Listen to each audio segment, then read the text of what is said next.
হ্যাঁ, ধরেন যে কিছু ছিল হলে সব পোলাপানি ছিল এবং অনেক আগে যারা ছিল এখনো তারাই আছে।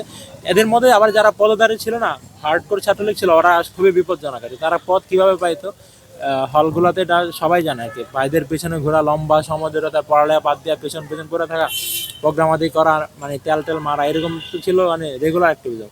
এগুলা করে ছাত্রলীগের পোস্ট পাইতো। এদের কাজই ছিল পোলাপানরে ঘুম থেকে উঠায় নিয়ে, পড়ার টেবিল থেকে উঠায় নিয়ে প্রোগ্রামে নিয়ে যাবে। এদের মানে এছাড়া আর কোনো কাজই ছিল না। ওইরকম পোলাপান যদি রাকসুতে আসে, ওরা আসলে ওই গণতান্ত্রিক চর্চা করবে না, ওরা আসলে ওই আবার পিছন পিছন থাকা, ভাইয়ের পেছনের পোলাপান রাখা, ওই চেষ্টাগুলো করবে। এটা ফিরানো উচিত, অবশ্যই এটা ফিরানো উচিত। যে এই যে ছাত্রলীগ ফর্ম জমা দিল, এটা প্রশাসন ধরতে পারলো না, এটা আসলে প্রশাসনের ব্যর্থতা আপনি মনে করেন কিনা? এটা আমার মনে হয় না এটা প্রশাসনের ব্যর্থতা, এটা আসলে আমাদের রাষ্ট্রের ব্যর্থতা। কারণ আপনি দেখবেন যে জুলাইয়ের পরে কয়জন ধরেন যে আওয়ামী লীগের বিচার হয়েছে। মানে আওয়ামী লীগ তো সাধারণ মানুষ, তো তারা জাস্ট পিছনে ছিল, যারা লিড দিছে, এমপি ছিল, মন্ত্রী ছিল, ওদের কয়জনের বিচার হয়েছে আপনি দেখেন। ওই জায়গা থেকে ওটা ওটা রাষ্ট্রের দুর্বলতা, এটা প্রশাসনেরও দুর্বলতা, এটা আমাদের শিক্ষার্থীর যারা আন্দোলন করছে এটা আমাদেরও দুর্বলতা, এটা সবার দুর্বলতা। এই জন্যই তো বাংলাদেশে হয় কি, প্রতি 15-20 বছর পর পর অভ্যুত্থান হয়। এবার ফলে অভ্যুত্থানের যেই কারণে অভ্যুত্থান হয়, ওই সমস্যাগুলো সলভ না করা, বিচার না করা, ফলে ওই অভ্যুত্থান আরেকটা হওয়ার প্রয়োজনীয়তা দেখা দেয় আর কি। এটা এটা এটা কল চলতেছে এবং এটাই চলবে যদি বিচার না করে আর কি। কারণ হচ্ছে ধরেন যে 15 বছর আগেও, 15 বছর কি 8-9-এর দিকেও তো আন্দোলন একটা আপরাইজিং হয়েছে, এখন আবার 24-এ আপরাইজিং হয়েছে। তো 24-এ যে আপরাইজিং হয়েছে আর বিচার না করা, বা হচ্ছে যে যে প্রবলেমের কারণে আপরাইজিং, মানে মানুষ একটা সরকার ফেসিস্ট হয়ে যায়, ওই প্রবলেমগুলো সলভ না করা, না করে যদি রাষ্ট্র চলতে থাকে, তাহলে আবার 15-20 বছর পরে সেম প্রবলেম আবার দেখা দেবে, আবার একটা অভ্যুত্থানের প্রয়োজন হবে, আবার অনেক মানুষ মারা যাবে, কিন্তু আবারও বিচার হবে না, আবার রাষ্ট্র সমাজ মানে সিস্টেম চেঞ্জ হবে না, আবারও এভাবেই চলতে থাকবে আর তাই হোক। ডাকসুতে মানে আগস্টের পরে, আগস্টের আগে যারা হলে ছিল, প্রতিটা স্টুডেন্টকে মানে তাকে ধরে নেওয়া হয়তো সে ছাত্রলীগ করে আর কি। কারণ হচ্ছে ছাত্রলীগ আপনাকে কোশ্চেন করবে না, ভাই তুমি কি ছাত্রলীগ সাপোর্ট করো নাকি করো না। ছাত্রলীগ বলতো যে এটা ছাত্রলীগের হল, তোমাকে ছাত্রলীগ হলে উঠাইছে মানে তুমি ছাত্রলীগ, তোমাকে মাস্ট ছাত্রলীগের প্রোগ্রামে যাইতে হবে। এখন এটা যতগুলা মানে আগস্টের পরে তো আপনি প্রায় 20-30 হাজার, অলমোস্ট 20,000-এর মতো স্টুডেন্ট হলে থাকতো বা হোস্টেলে থাকতো, তাই না? এই 20,000 সবাই কিন্তু ছাত্রলীগের প্রোগ্রামে কোনো না কোনো একদিন গেছে, তার মানে তো সবাই ছাত্রলীগ না আসলে আদর্শের দিক দিয়ে আর কি। তো এই জায়গা থেকে ধরেন যে আবার ছাত্রলীগ কার আসলে দেখা যাচ্ছে যে যারা ছাত্রলীগের পোস্ট নিত না, ছাত্রলীগ কিন্তু রিগুলাস প্রসেসের মধ্যে দিয়ে পোস্ট দিত আর কি। ধরেন যে সিবি নিয়ে, ভাইবা নিয়ে অ্যানালাইসিস করে পোস্ট দিত। আবার কিছু কিছু জায়গায় অ্যাবসার্ট হয়ে যেত, যে জায়গায় জায়গায় তাদের ফাংশন ছিল না, যেমন ধরেন ফ্যাকাল্টিগুলোতে ছাত্রলীগের তো খুব একটা কার্যক্রম হতো না, ওটা হলের পোলাপানে এসে করতো আর কি। তো ফ্যাকাল্টিতে ছাত্রলীগের যে কমিটি ছিল দেখা যাচ্ছে সেটা মানে এমনি নাম টাম দিয়ে রাখছে, সে হয়তো হলে হলে আছে বিদায় তাকে দিয়ে দিচ্ছে। আবার ধরেন যে কিছু কিছু খুব অ্যাক্টিভিস্ট মানে ছাত্রলীগের খুব হার্ডকোর ছাত্রলীগ ছিল আর কি, যারা আবার দেখেছে 5ই আগস্টের মানে আগে, কিছুদিন আগে জুলাইতে যখন হাসিনার অবস্থা খুবই যখন খারাপের পর্যায়ে চলে গেছে, সে যখন এক্সট্রিম রুলার চালাচ্ছে, তখন অনেকে আবার ছাত্রলীগ থেকে শিফট করছে, পদত্যাগ করছে।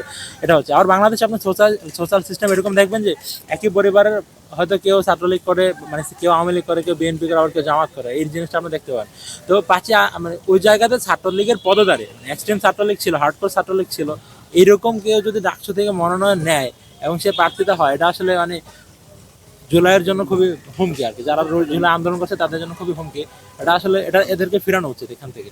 হ্যাঁ, ধরেন যে কিছু ছিল হলে সব পোলাপানি ছিল এবং অনেক আগে যারা ছিল এখনো তারাই আছে। এদের মধ্যে আবার যারা পদধারী ছিল না, হার্ডকোর ছাত্রলীগ ছিল, ওরা খুবই বিপজ্জনক আর কি। তারা পদ কিভাবে পাইতো হলগুলোতে, এটা সবাই জানে আর কি। ভাইদের পেছনে ঘোরা, লম্বা সময় ধরে তার পড়ালেখা বাদ দেওয়া, পেছন পেছন করে থাকা, প্রোগ্রামাদি করা, মানে তেল টেল মারা, এরকম ছিল মানে রেগুলার অ্যাক্টিভিজম। এগুলা করে ছাত্রলীগের পোস্ট পাইতো।